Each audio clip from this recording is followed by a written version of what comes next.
রাতটা ছিল অদ্ভুত নীরব। জানলার ফাঁক দিয়ে আসা ঠান্ডা হাওয়ায় পর্দাটা কাঁপছিল আস্তে আস্তে, আর ঘরে একটা অজানা ভারী নিস্তব্ধতা জমে উঠছিল। দীপক চুপচাপ বসে আছে বিছানার একপাশে, মায়ের কথাগুলো বারবার মাথার মধ্যে ঘুরে বেড়াচ্ছে। আজ মা ওর কাছে একটা অনুরোধ করেছে, এমন অনুরোধ যা শুনে ওর বুকটা হঠাৎ ভারী হয়ে গিয়েছিল। মা বলেছিল, দীপক, তুই জানিস আমি অনেক কষ্টে এই সংসারটা টিকিয়ে রেখেছি। তোর বাবার মৃত্যুর পর প্রতিটা দিন আমার কাছে যুদ্ধের মতো ছিল, কিন্তু একটা কথা রাখবি, আমার দীপ্তির পাশে থাকিস। ওর জীবনে যতই ঝড় আসুক তুই যেন ওকে একা না ফেলে যাস। দীপক অবাক হয়েছিল, মা কেন এমন কথা বলছে? দীপ্তি তো তার নিজের দিদি। তবু মায়ের চোখের দৃষ্টি, গলার কাঁপন সব যেন অদ্ভুত এক রহস্যে ভরা ছিল। কয়েকদিন পর মা অসুস্থ হয়ে পড়ল, হাসপাতালে ভর্তি করতে হলো। দীপ্তিই তখন সব সামলাচ্ছিল, দিনরাত মায়ের পাশে থেকে ওর সেবা করছিল। দীপক ওদিকে অফিস সামলিয়ে রাতে বাড়ি ফিরে চুপচাপ বারান্দায় বসে থাকত। নিজের ভেতরে একটা ভারী অস্থিরতা টের পেত। মা হয়তো বুঝতে পেরেছিল কিছু, তাই এমন অনুরোধ রেখে গেছে এই ভেবে ওর বুকটা ছটপাট করত। একদিন রাতে মা হাসপাতালে ছিল, বাড়িতে শুধু দীপক আর দীপ্তি। হঠাৎ বিদ্যুৎ চলে গেল, ঘর অন্ধকারে ডুবে গেল, বাইরে ঝড় বৃষ্টি শুরু হলো। দীপক মোমবাতি আনতে উঠল, ঠিক তখনই দেখল জানলার পাশে দীপ্তি দাঁড়িয়ে আছে, তার মুখ বেয়ে টপ টপ করে জল পড়ছে। দীপক এগিয়ে গিয়ে আসতে বলল, দিদি, কাঁদছো কেন? দীপ্তি চমকে তাকালো, তারপর মুখ ফিরিয়ে বলল, সবকিছু এত জটিল লাগছে দীপক, মনে হয় যেন কারো কথাগুলো কানে বাজছে বারবার। দীপক অবাক হয়ে বলল, মায়ের কথা বলছো? দীপ্তি ধীরে মাথা নাড়ল, হ্যাঁ, মা আমাকে বলেছিল তুই যদি কখনো একা হয়ে যাস তাহলে তোর ভরসা হবে শুধু দীপক।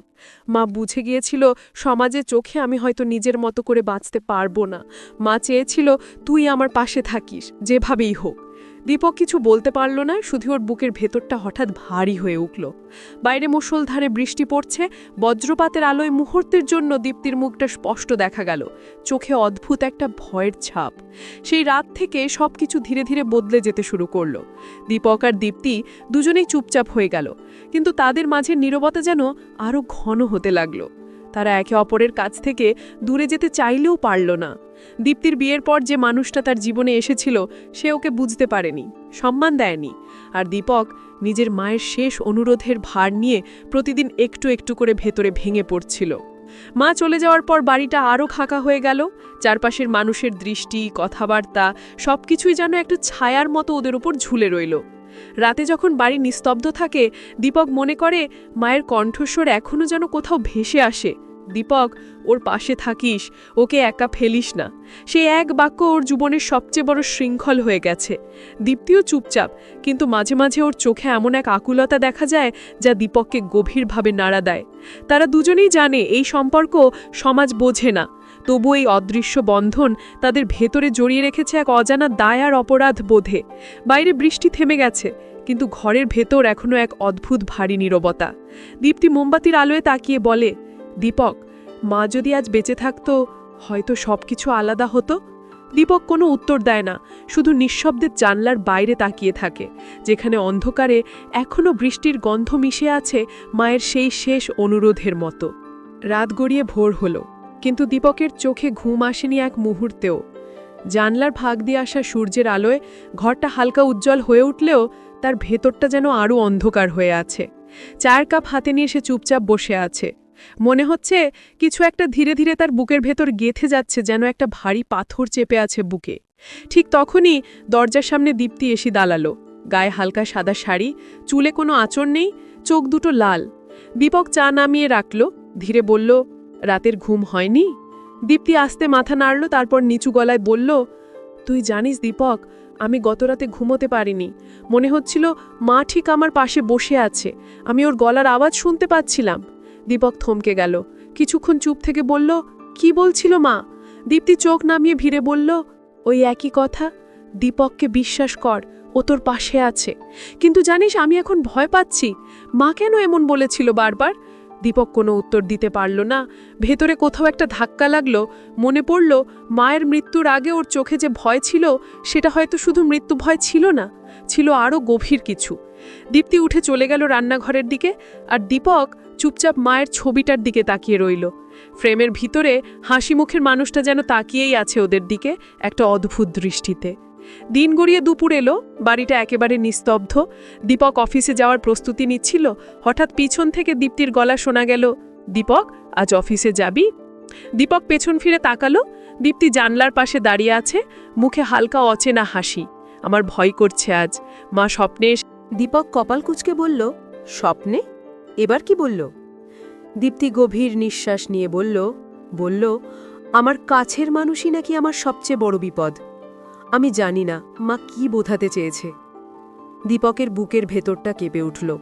নিজের অজান্তেই মায়ের সেই কথাগুলো তার মনে বাজতে লাগল। ওর পাশে থাকিস, ওকে একা ফেলিস না। তাহলে কি মা জানতো কোনো বিপদ অপেক্ষা করছে দীপ্তির জন্য? নাকি মা কিছু দেখেছিল যা ওরা জানে না? সন্ধ্যা নামল ধীরে ধীরে। বাইরে আবার হালকা বৃষ্টি শুরু হয়েছে। দীপক বারান্দায় দাঁড়িয়ে আছে, চুপচাপ। দীপ্তি পেছন থেকে এসে পাশে দাঁড়ালো। দুজনেই নীরব। বৃষ্টির শব্দে একসময় দীপ্তি বলল, দীপক, কখনো কি মনে হয় মা কিছু লুকিয়ে গিয়েছিল আমাদের কাছ থেকে?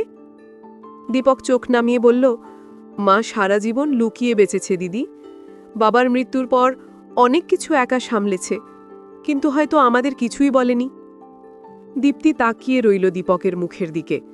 একটা দীর্ঘ বিরতির পর আস্তে বলল, তুই জানিস দীপক, আমি বাবাকে আসলে ঠিকমতো মনে করতে পারি না। ছোট ছিলাম তখন। মা সবসময় বলতো বাবা ছিল খুব ভালো মানুষ। কিন্তু একবার আমি মায়ের ডায়েরিতে দেখেছিলাম, আমি ভুল করেছি। যাকে বিয়ে করেছিলাম সে আমার ভালোবাসা ছিল না। দীপকের চোখ বড় হয়ে গেল। মানে? সে অবাক হয়ে বলল, তুই ডায়েরি দেখেছিলি? দীপ্তি ধীরে মাথা নাড়ল। হ্যাঁ, তখন ছোট ছিলাম, ঠিক বুঝিনি। কিন্তু এখন মনে হয় মা হলে তো আমাদের আসল বাবার কথা বলেনি। দীপক স্তব্ধ হয়ে গেল। বুকের ভেতর একটা অদ্ভুত কাঁপুনি ছড়িয়ে পড়ল। মনে হলো যা ও জানতো এতদিন হয়তো তার কিছুই সত্যি না। রাতে ঘুম এলো না তাদের কারোই। দীপক বিছানায় শুয়ে বারবার ভাবতে লাগল, যদি সত্যি ওরা এক রক্তের না হয়, যদি মা কোনো সত্যি গোপন করে গেছে, তাহলে কি মা তাই বারবার বলেছিল দীপ্তির পাশে থাকিস? না, এমনটা হতে পারে না। নিজের ভেতর এমন প্রশ্ন আসতেই ওর শরীর কেঁপে উঠল। মাঝরাতে দরজায় ঠকঠক শব্দ হলো। দীপক উঠে গিয়ে দরজা খুলতেই দেখে দীপ্তি দাঁড়িয়ে, চোখে অজানা ভয়। বৃষ্টি বাড়ছে, দীপ্তি বলল, ঘুমাতে পারছি না। দীপক কিছু না বলে মাথা নেড়ে পাশের ঘরের দরজা খুলে দিল। দুজনেই চুপচাপ বসে রইল। বাইরে মুষলধারে বৃষ্টি, বজ্রপাতের আলোয় মুহূর্তের জন্য দীপ্তির মুখে সেই পুরনো ভয় ঝলসে উঠল। আর সেই এক মুহূর্তে দীপকের মনে হল তারা দুজনেই এক রহস্যের ভেতর আটকে গেছে। একটা নিষিদ্ধ অনুরোধের শিকল তাদের জীবন ঘিরে ফেলেছে, যার রহস্য এখনও অজানা। রাত তখন প্রায় ৩টে বাজে। বাইরে এখনও বৃষ্টি পড়ছে টুপটাপ শব্দে। জানালার কাঁচে জলের রেখাগুলো যেন ভেতরের অস্থিরতার প্রতিচ্ছবি। দীপ্তি এখনও ঘুমায়নি। দীপক পাশের চেয়ারে বসে আছে, হাতে একটা পুরনো কাঠের বাক্স, যা সে সন্ধ্যায় মায়ের ঘরের আলমারির পেছন থেকে পেয়েছিল। বাক্সটার ওপর ধুলোর স্তর, পুরনো কাপড় দিয়ে বাঁধা। দীপ্তির কাঁপা গলায় প্রশ্ন, ওটা মায়ের? দীপক মাথা নাড়ল। হ্যাঁ, এটা হয়তো সেই বাক্স যেটা মা কাউকে দেখাতে চাইতো না।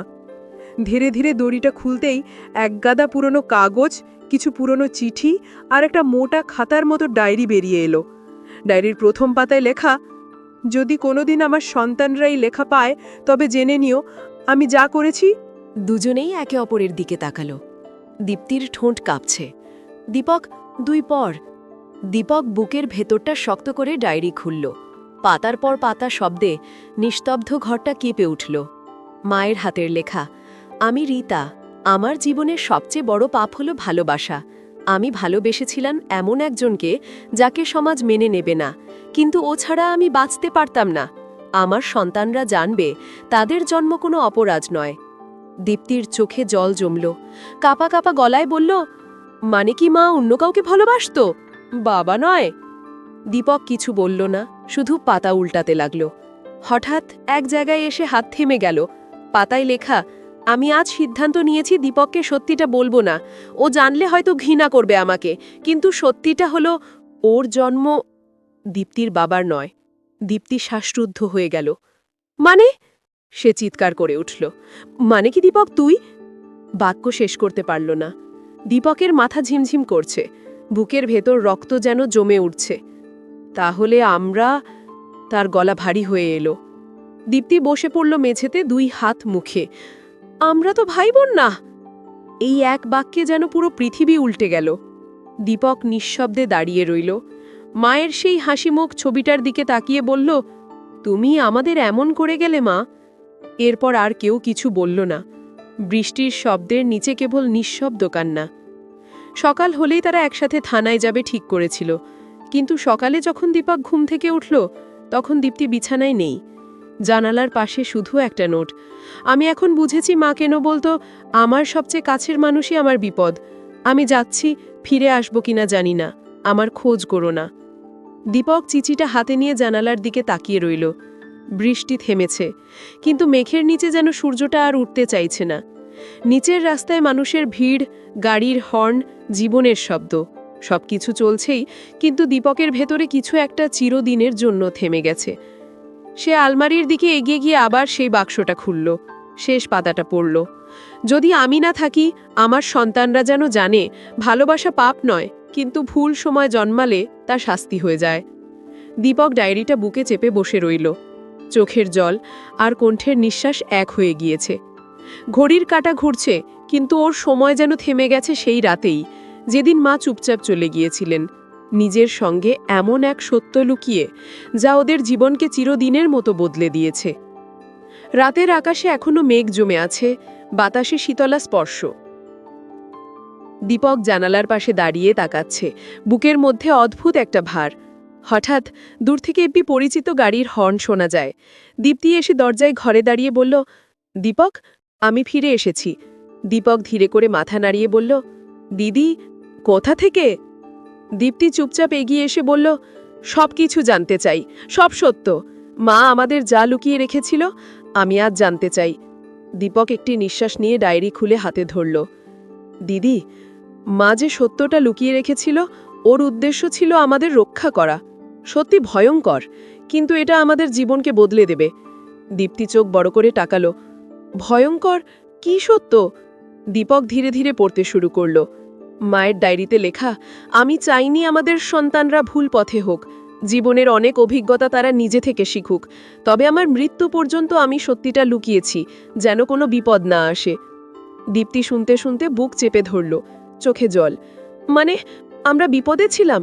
দীপক মাথা নেড়ে বলল, হ্যাঁ, কিন্তু মা সবসময় আমাদের রক্ষা করেছে। সে চেয়েছিল আমরা বুঝতে পারি ভালোবাসা সত্যিই শক্তিশালী, কিন্তু দায়িত্ব ছাড়া জীবন ধ্বংস হতে পারে। বাইরে হালকা বৃষ্টি নামছে, কিন্তু ঘরে এক অদ্ভুত শান্তি। দীপ্তি ধীরে হাতে ধরে বলল, দীপক, আমি তোমার পাশে থাকব। মা আমাদের যেভাবেই দেখুক না কেন, আমরা একে অপরকে হারাবো না। দীপক হাসল, চোখে গভীর আবেগ।